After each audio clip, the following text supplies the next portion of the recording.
everyone, welcome to the RPG Goblin. I am your host Willow, aka the resident goblin and the one who asks all the questions. And actually, in today's episode, I am going to be the only one talking about TTRPGs, as this is going to be a solo episode all about the topic of stars and wishes. Now, I really wanted to do this episode because stars and wishes is something that I've more recently implemented into my own games. And I've mentioned it, I think, a few times on the podcast so far, but I don't know if many people know what it is or really know anything about it. So I decided I wanted to do a solo episode just kind of talking about my experience using it and how it's affected my games and what it is and all of these things. So if that sounds like cool and awesome time, I think we should get into it. And so kind of the first thing I want to cover is like, what is Stars and Wishes as a whole? So this is a like after session ritual, or at least that's what I like to call it, is like an after session ritual where basically when you end the session, do you know in your games where it's so fun to talk about the game and different moments that happened and like basically all of the little things that happen, because it's really fun to just get that out. You know, these are your friends, and especially because they know what this game is, they're like the best people to talk to about it. But sometimes you don't always get to say the things that you want to or really spotlight some of the moments that you like.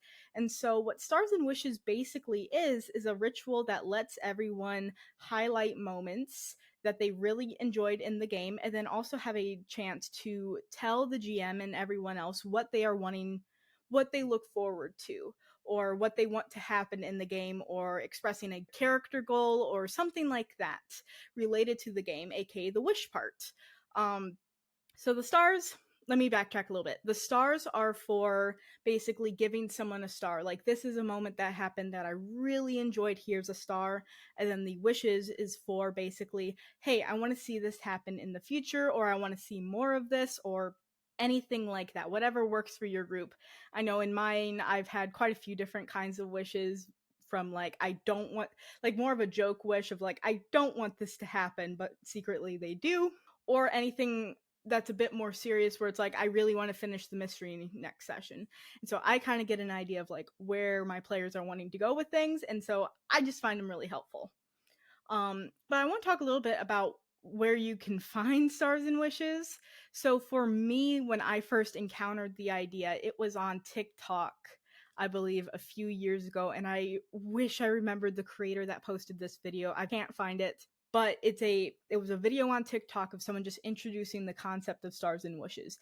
And I just thought it was so fascinating. Like, okay, in my game at the time, yeah, we talked about the game and the characters and what happened in the session a lot after we finish up, but having kind of a ritual that's a bit more structured where everyone can kind of get their words in and stuff like that, I just like really connected with me. And so I started implementing it in my old D&D game. And then it's been a part of my entire Monster of the Week campaign. And it's one of my favorite tools, honestly, especially as like kind of a ritual. It's just really, really cool. And so I wish I knew the account that posted that TikTok, and hopefully I can maybe find it before this comes out. We will see for sure. But what I do know is that the TTRPG Safety Toolkit actually has stars and wishes in it, as something that you can actually, read through and see how it's presented like that. And so the link for that toolkit will be in the description of this episode, just so people can go and check it out, because that's a really great resource for tables, especially if you're wanting to implement more safety tools into your games, or you're just looking for some new ideas of rituals and things that you can do that can kind of help, your game. Because how I recently, actually on Twitter, I've seen some things talking about, instead of calling safety tools, instead calling them like collaboration tools, which I thought was really interesting. And I like that idea because I think people have a preconceived notion of what safety tools are, and that they're trying to limit what can happen in a game. And I don't think that's a correct representation of them, because they're just there. They're there as tools to help you tell a story, and you can use them or you cannot use them. And I think they just can help groups feel more comfortable with each other, especially if it's a new group. They can help put in rituals for a game that can help it become better, such as Stars and Wishes, which again, I love it so much. And it just helps. It's just different tools to use for your game. It's just like any other TTRPG. All the mechanics and stuff like that, those are tools for you to help run the game. And so safety tools are kind of the same thing, but they're just outside of what's written in a few TTRPGs. Actually, they're starting to get into more of them now. Um, but I love Stars and Wishes, and that's what this is going to be about. Maybe in the future I'll actually bring on the people from the Safety Toolkit to actually talk about it, because I think that would be awesome. But this episode is going to be primarily talking about Stars and Wishes, since that is what I have used and what I'm more familiar with.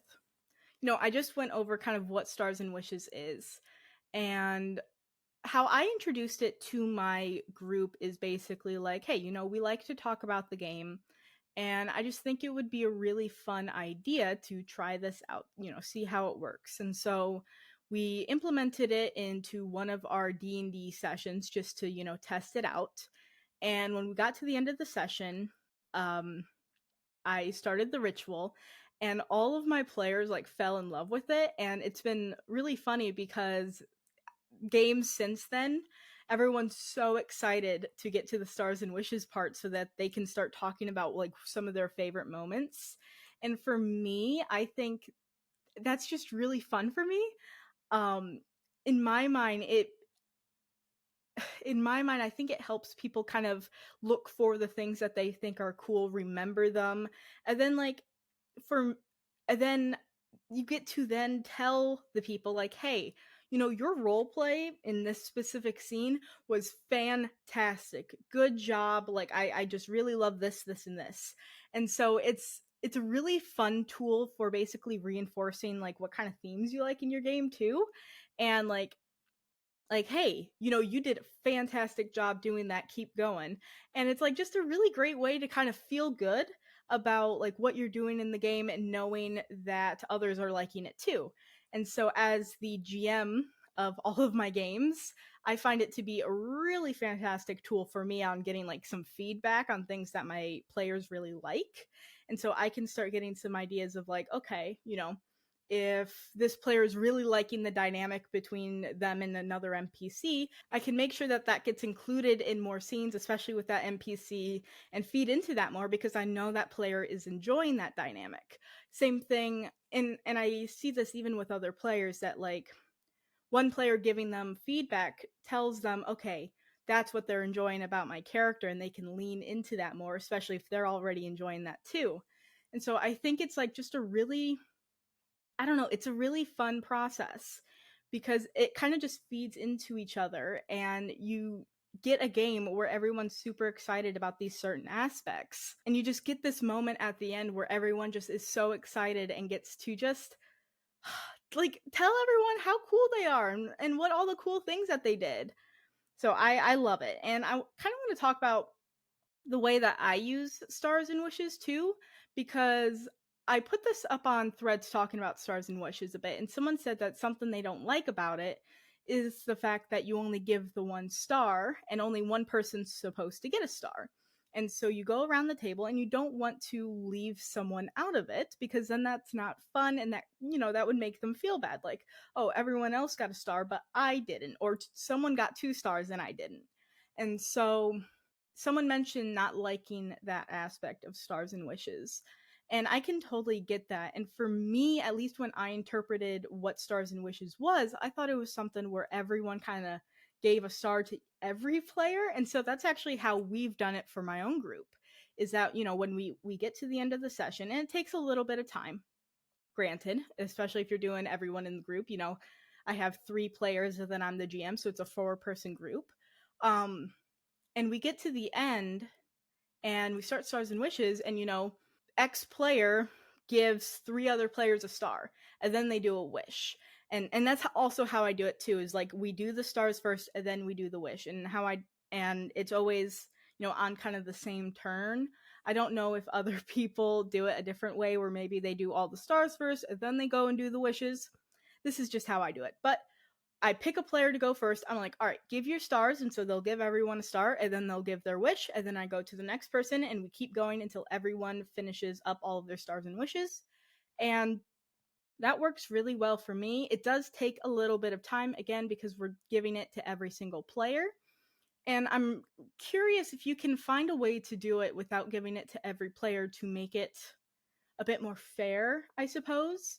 Because when you're doing that endpoint, like when you get to Stars and Wishes, and let's say you're only doing it where you're giving 1 star and it has to be a different person, you could give a star to someone where that wasn't your favorite moment. And so I've thought about this a bit, and I'm really curious if other people have like maybe an answer on how to figure this out, because you could always do, hey, maybe 2 stars, and so that makes sure that maybe 1 star can go to each person, then you have an extra star to extra spotlight someone, I guess. I don't know, because at least for me, having everyone give a star has worked really well.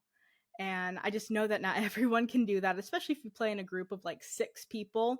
Like, I'm not sure how long that would take, but for me, this works out really well. And so I know that it's just the 1 star normally. But consider doing everyone giving a star if you can. At least that's how I like to do it. But I'd love to hear anyone if they have any ideas on how to make it a bit more fair. I even thought about like you could go around the table, and this is because the thing is the whole point of the stars is to spotlight your favorite moments that someone did.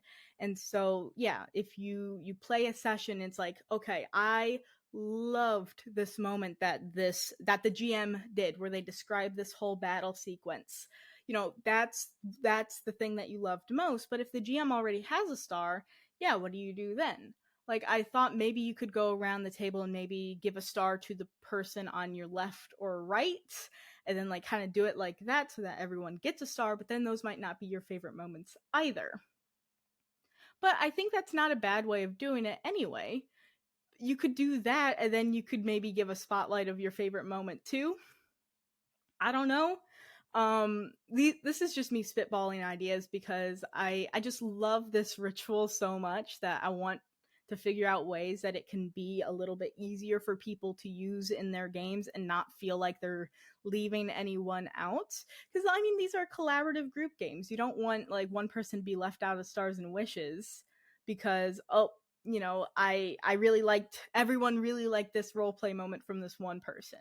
So I don't know. It's just, you could also maybe even do it where you all kind of talk and have a conversation and be like, okay, for this player, I loved like almost everyone having a conversation on the moments that they loved and then settling on a star. That could be fun. But I mean, also at the same time, you don't have to use Stars and Wishes as well. You could just have an after session where you all talk and just say your favorite things too. And that's what I really like about tools in TTRPGs, is because you can use them if you want to and you can not use them if you don't. So for me, Stars and Wishes works really well because I have that smaller group. I can let everyone give their stars, and it's a more controlled experience for me. But for other people, maybe just your after session ritual already of talking works. And if it does, don't change it because it's entirely dependent on your groups. But if this sounds like an interesting thing that you want to check out, again, the link for Stars and Wishes from the Safety Toolkit will be in the description of this episode, along with, just pitch it to your group and maybe workshop some ideas on how to interpret it and use it in a way that you're going to have fun with. And this is just me kind of rambling a little bit. I don't know. These solo episodes are fun because I can just kind of get the thoughts out of my head. But I posed that thing about Stars and Wishes on Threads, like I mentioned earlier, and one of the comments actually was something really interesting that I recently applied to a game, which was adding wards. So Stars, Wishes, and wards. And I was really curious, like, what do you mean wards? And basically, wards is a section where someone can mention something that maybe happened in the session that they wouldn't like to see further in the game. Something that maybe made them uncomfortable, something like this specific NPC wasn't fun, like things like that. Kind of a point to give some constructive criticism. There we go, I can say words. To the GM, and basically like give some ideas of like, how we're feeling about the game, I recently did a arc of Monster of the Week with Hellhounds, and part of the whole kind of lore of the world is a lot of these monsters actually come from, people like are basically like mutated people or animals, and specifically this one was dogs. And there were a few moments in the game, and with this being kind of a monster hunting game, you're wanting to kind of hunt after the monster. And I realized that, you know, there were some uncomfortable topics of like, animals being harmed in the game. And when I implemented wards into that session, it was around like I think it was around the last session of that arc. I'm like, hey, I want to implement wards, and here's like the first one that I'm going to do because I want to make sure to cover it. I don't want to include any more themes of kind of animals being involved with this like monster world because that made me feel really uncomfortable. I thought it would be an interesting idea, and turns out it really wasn't, at least for me. And then one of my players agreed with it. Like, yeah, I didn't really enjoy, like, they're like, I liked the arc, but I really didn't enjoy those themes, and the other players agreed. And so I made sure to make a mark on my notes of like, hey, I don't want to include that further in any of these arcs that will come next, because that just was an okay, Richard's going right in front of my table here. That was something the group didn't want to see any further, and so I really liked this. We love when cats decide to come up. And so we decided we just didn't want to see any more of those themes coming forward. So we set that ward up. And actually, let me look at my notes very quick. There may have been some other ones. Yeah. So it was mostly the topic of the animals. And then also like another one of my players was just like, this isn't necessarily like a ward, but a little bit of, constructive criticism, which is more so what I took that ward topic as being, because as a GM I don't always get to hear the things that my players want changed. I try to have that conversation open as much as possible. I try to talk to them about it, but hey, sometimes things happen and I don't get to hear it. So I liked using this as constructive criticism, and one of my players was like, sometimes the scenes can run a little bit longer when they need to be cut. And so for me, I was really thankful that he said that, because I kind of realized that those kinds of things happen in my games, like in my own head, but I don't know if other people want that to end. I don't know if other people also find it to be a problem. I don't know if it's something that I should change or if it's something that everyone enjoys. And so that kind of gave me a moment where I got, again, to hear some feedback and be like, okay, great to know. Thank you. I will take that forward, because I know that, at least for me, I have trouble describing sometimes as a GM, and like especially like describing like scenes and stuff like that. So I will get like stuck sometimes on trying to do it, and then I will sometimes overextend the description just because I'm trying to compensate and I'm trying to like get the right words in. And so, that's just something that, I might not be able to immediately fix, but it's something that I'd also like to work on. So I enjoyed getting that. And so I really like getting that suggestion of wards from threads. And this is also why I just like talking. I don't know. For me, I am loving threads because it's so fun to have more character space to talk about things and then have actual people have conversations back. And so I'm really enjoying like having those conversations about stars and wishes and different stuff like that. And so for me, I think that stars and wishes, at least some of the benefits, is having that structure with these end of session like times. And so again, if you have something that already works for your group, fantastic. But I know when we were having end of sessions before, even though we would talk and have a great time, sometimes there would be like an imbalance of people being able to share what they wanted to talk about. And so people would sometimes get a little frustrated, like, hey, I really wanted to share this, but we didn't have the time, and then we had to all leave. And so it's like, okay, why not try this system where it lets you do that? It lets you have those moments of being able to talk and discuss and have that structure. I also really love it as a GM. I love it so much as a GM because this has been a really good tool for me to consider how I'm going to run the game and also what I want to add more in future arcs and future sessions. So actually, I have my notebook here where I've made all my notes for my Monster of the Week game, and actually on the in the front cover, I have a whole section of basically the big stars that we've gotten in this game so far. The ones that have showed up several times and that people seem to be consistently interested in.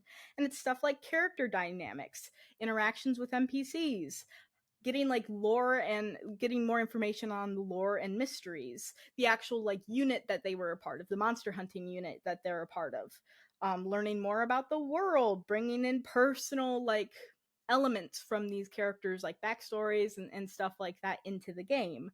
um Getting to be badass, which is one of my favorites because I love letting my characters have like those big moments to shine, and it's so fun.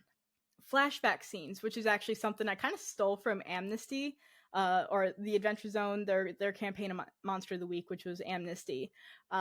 During like kind of big, like tense moments during that whole season, or that I guess that campaign, um, characters would have flashbacks to things that happened in the past, obviously.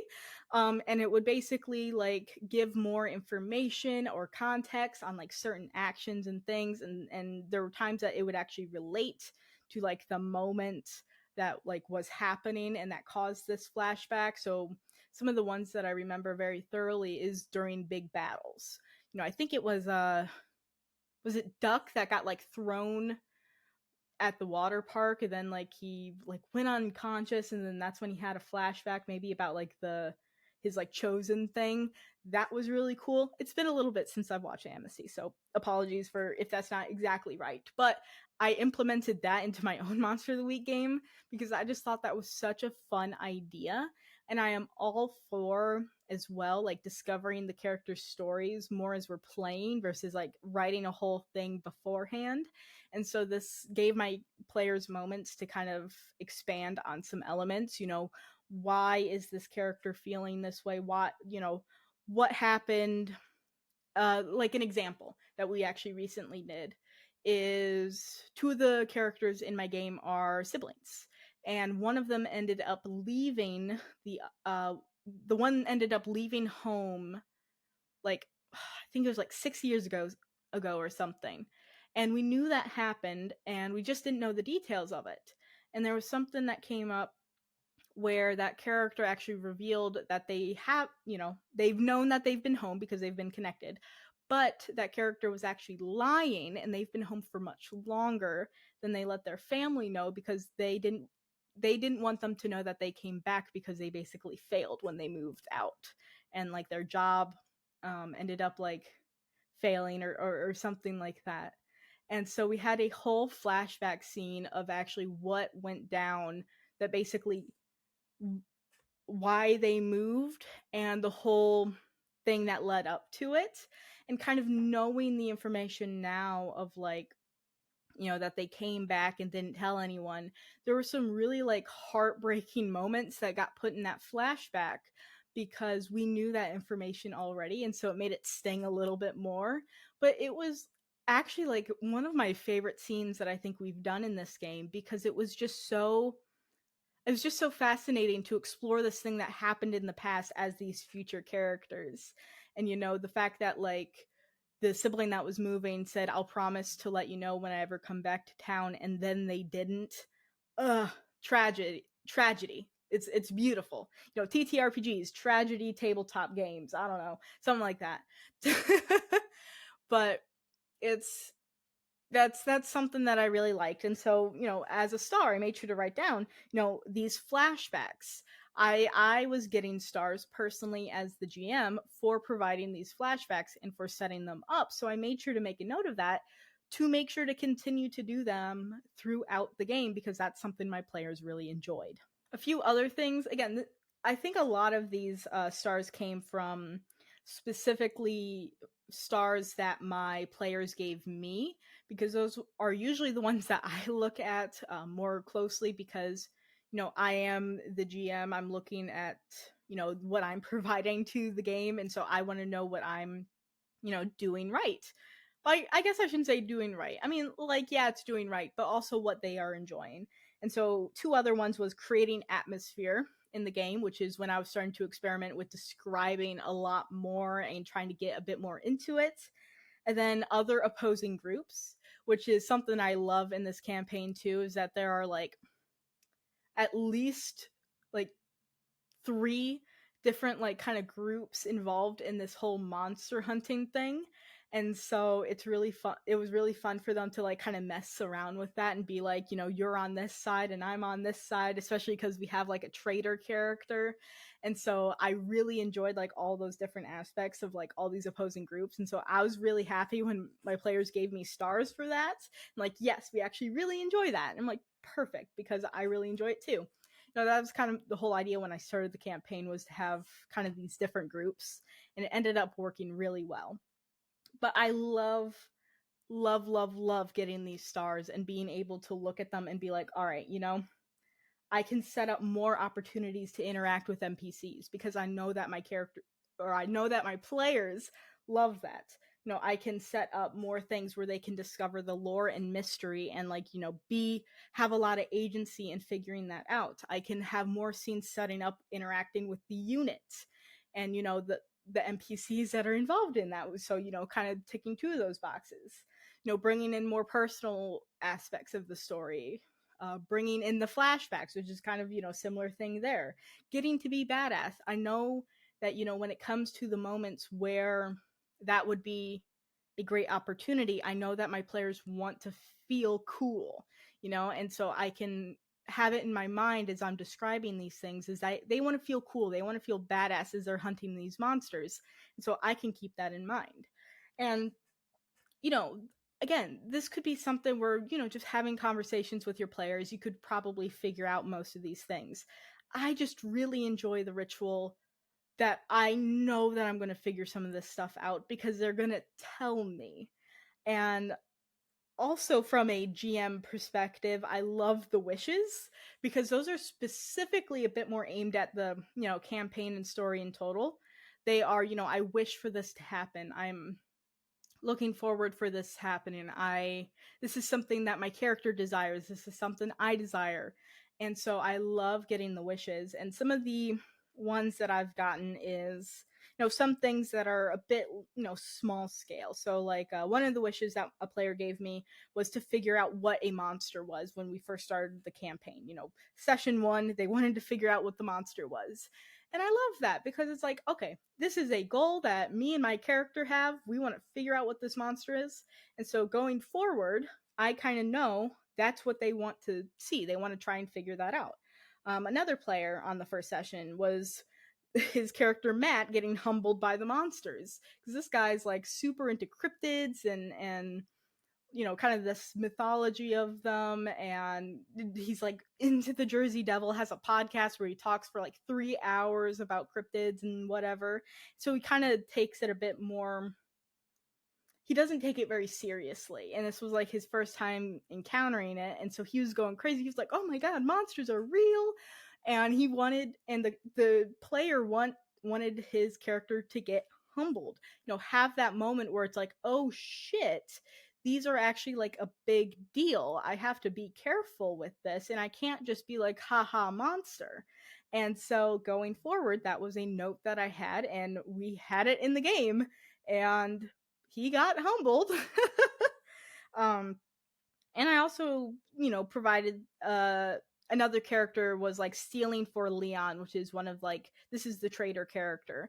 This Leon guy was basically like, I want to get evidence from this unit and I want you to bring it back. And so the goal was to steal for Leon. And so again, that was a character goal. Like, I wish to do this. And then for me, I was like, to see how like this one situation resolved where like one of the main people of the unit was going to talk to these newbies coming in, because it's like, hey, you now know about monsters. We don't want to just let you out. Join the unit, basically. And so I was really excited to see how that would resolve. So that's an example of kind of the first session's wishes went. And I really love them because as a GM, I get some direction on where the characters are wanting to go. And then the players give themselves their own motivations for their characters. These are more like kind of short term motivations, at least in my head. I like to view them. Sometimes they can be a little bit longer, but I like the use of having them be a bit more short term. I want to figure out what this monster is, and so they can work towards that. Also, it's funny because I'm flipping through some of my notes for this just to kind of give some examples, and I got to one where I had a wish to conclude the mystery or get close, basically, in the next session.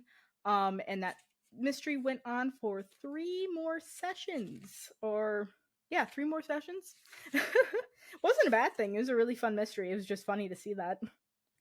And some that actually, here's another one where we're getting a bit further into the game. This is like session 3. And some of the wishes are like getting into downtime and personal relationships, interacting with the other characters outside of monster hunting, kill the wolfie, which for context, the monster in our first mystery was a werewolf. And so kill the wolfie. Well, everyone's like, oh, I want to interact with other characters.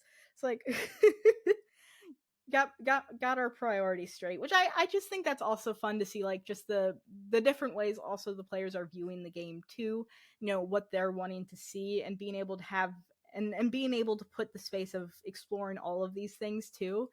And I'll say this is like when you have a group that the playstyle does match up with, and everyone's kind of have the same expectations in the groups, you're probably going to get similar wishes throughout the thing, which I think is kind of fun because that's just reinforcing the ideas and the wishes and the drives and the motives that they want to be discovering within the game. And so I really like that. And also I get to have my wish too, which is always a little bit more general, or I guess I shouldn't say more general. It's usually a bit more broad. Because for me, I just want to see like how my players will usually resolve anything. I just really find that fun. I love presenting opportunities and being like, okay, how's this gonna end? How are you gonna figure this out? And then watching as they try and figure it out for 3 hours. And so, like, in this one, it was like how the group will approach the end of the mystery in downtime. Since we were getting close, we're still kind of getting through this first arc and we haven't had like a chance of downtime. So I was especially curious of like, how my players were actually going to handle that. What would they want for downtime? What even are their characters going to do for downtime? Like, what personally would they even do?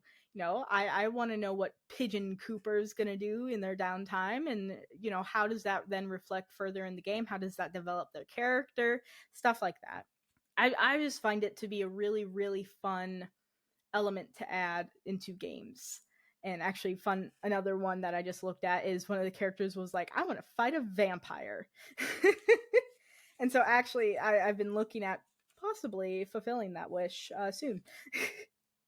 But yeah, I don't know if there's too much more to really say on the topic of stars and wishes, since this is, this is a tool. This is a tool that I use. This is the experience that I've had with it so far. I've implemented it into 2 games along with some one-shots that turned into slightly longer games where I just thought it would be funny. And we didn't even do stars and wishes. We actually just did like a fun fact thing. So we did like a after session ritual. It just wasn't really stars and wishes because it's this game of Definitely Wizards that just ended up going really long because we were messing around and there's like internet issues and like a million other things. And so it ended up going for like 3 sessions. And like at the end of every session, we would do a thing of like, here's a fun fact about this character. And that's how we learned that Scrimble Scales the Sixth, a a little a magician, was actually orphaned at 33. So we learn something new every day. But this is something that I've really enjoyed putting in my games. I found it to be really useful in my games in trying to find like a direction to go in, manage my player expectations and see what they are wanting, and then also have just a feel-good moment at the end where everyone gets to have a star. Everyone gets to say their favorite moment that everyone else did. And like I don't joke when I say this is like literally one of my players' favorite things. They look forward to the end of the session so they can talk about what cool thing the other person did. And I do want to make a note of this too, is that in Stars and Wishes, or at least the version that I do, you never give yourself a star. It's always to the other players. And so I just think it's another good way to just help build that the dynamic between the players, and then be able to tell them how cool their character is, because sometimes it's so easy to think about your own character that sometimes you don't give other people, hey, I love your character. You don't always get to have that moment if you're thinking about your character, and you're not always given the opportunity to, give an outright compliment. Or at least I've found that sometimes in my group. But obviously every group is different, and I want to stress that enough, is like, this is something I've done. This is something that I found really fun and helpful to add into my games. And if this doesn't sound like something that would really work in your game, don't use it. Just enjoy the stories that I've told, I guess, and the Scrimble scales, the 6 are are like back alley magician. So yeah, I like doing kind of these topic type things. And I'd love to know too of like how people would even adjust stars and wishes depending on their group, because I shared the way that I do it. We all give each other stars. It's kind of a whole, it's a proper ritual at the end of the day. We all have our wishes, and there's even little jokes that have happened from it too, where it's like one of the players, my younger sibling, whenever it comes to their time to give a wish, they're like, I wish for 3 more wishes. I just always enjoy that too. Like it's just a fun way to, I don't know, it's just a fun ritual. Like it's almost being able to extend more of the fun of the game into the after times, where we just all get to fawn over all these characters and all these really cool things. And so, hey, try it out. If you think this would be fun for your group, try it out. The link for the Safety Toolkit, where this is in, where Stars and Wishes is in, and where they explain it, is going to be in the description of this episode. Again, you can adjust it however you want. You can use it if you want. There's also other tools in there where you can help, safety tools and making sure that your group expectations, lines and veils and stuff like that are all taken care of too. Because yeah, those are important things. And also, always be open to adding new ideas to your group too, because that's something that I've definitely enjoyed in my time playing TTRPGs and getting further into the TTRPG space, where I'm learning more kind of ways to play and skills and ideas. Is, I've had some games, like my D&D game. Originally I was playing that for about a year, and after actually recording an episode with Zachariah on the show about, oh god, I think it was Morkborg, where we were talking about the side initiative. Even though I've been playing that game for about a year, I went to my group afterwards and I'm like, hey, you guys want to try side initiative in this game to see if it helps streamline combat? So I think it's so fun to add in new ideas and new aspects to games. And so I am always on the side of like, hey, here's a thing, try it out, see if you like it. And if you do, awesome. Then you get a better game out of it, which I think is the best part. All these tools is just to help support the game that you are playing and to have a good time.